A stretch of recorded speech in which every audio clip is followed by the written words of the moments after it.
उनके जीवन में अनेक दुर्भाग्यपूर्ण घटनाएं हुई।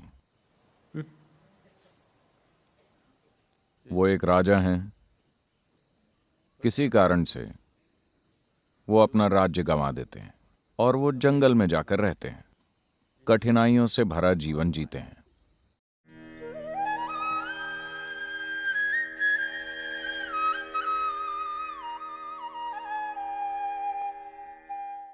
A very beautiful incident happened एक बहुत ही सुंदर घटना हुई थी in Ramayana. रामायण में। राम, Too many उनके जीवन में अनेक दुर्भाग्यपूर्ण घटनाएं हुई। वो एक राजा हैं। किसी कारण से वो अपना राज्य गंवा देते हैं, या वो उसे त्याग देते हैं, या जैसा भी हुआ हो, या धोखा देकर उन्हें निकाल दिया गया, या वो इतने शालीन हैं कि उन्होंने विरोध नहीं किया and और वो जंगल में जाकर रहते हैं, कठिनाइयों से भरा जीवन जीते हैं। then इसके बाद रावण उनकी पत्नी का अपहरण कर लेता है and then और फिर having love for his wife, अपनी पत्नी के प्रति प्रेम, उनके खो जाने से हुई पीड़ा और उनके साथ क्या हो रहा है, इस चिंता के कारण वो दक्षिण भारत तक चलते हुए जाते हैं। तमिल लोगों की सेना इकट्ठा करते हैं। हाँ, तमिलनाडु में और कौन था। और फिर वो श्रीलंका जाकर युद्ध छेड़ देते हैं। युद्ध में रावण को हराते हैं, उसे मार डालते हैं। जैसा कि आप सब जानते हैं, रावण के 10 सिर थे। आप एक सिर से परेशान हैं, उसके पास 10 थे। तो राम को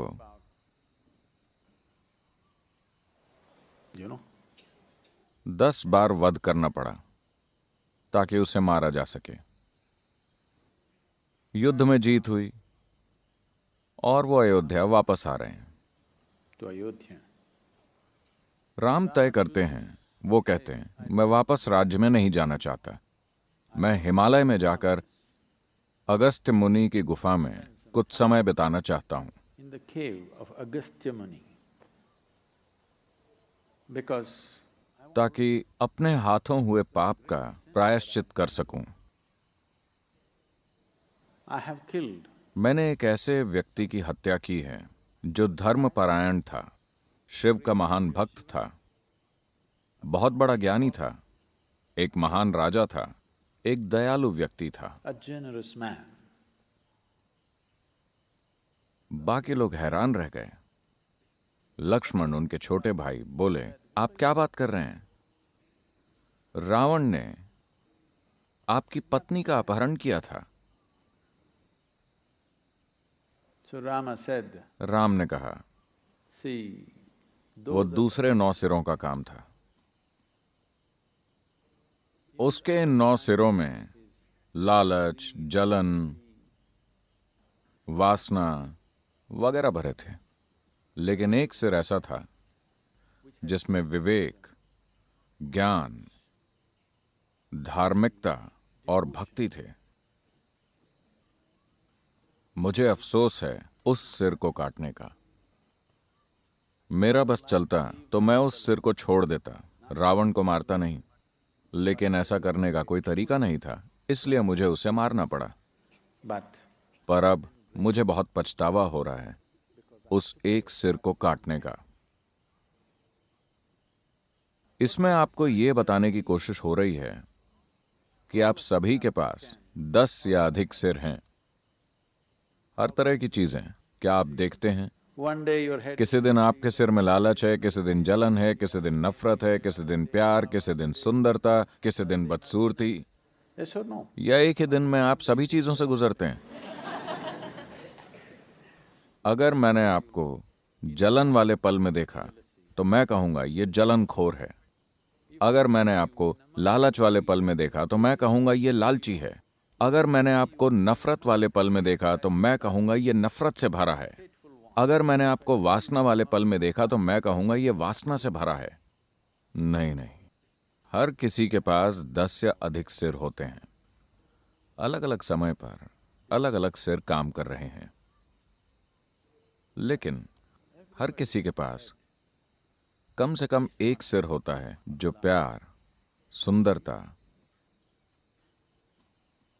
उदारता और करुणा वाला होता है। At least one head. कम से कम एक ऐसा सिर होता ही है। तो आप अपने जीवन में सबसे बड़ी भूल ये करते हैं कि किसी गुण को पहचानने और उसकी आलोचना करने की बजाय आप व्यक्ति की आलोचना करने लगते हैं।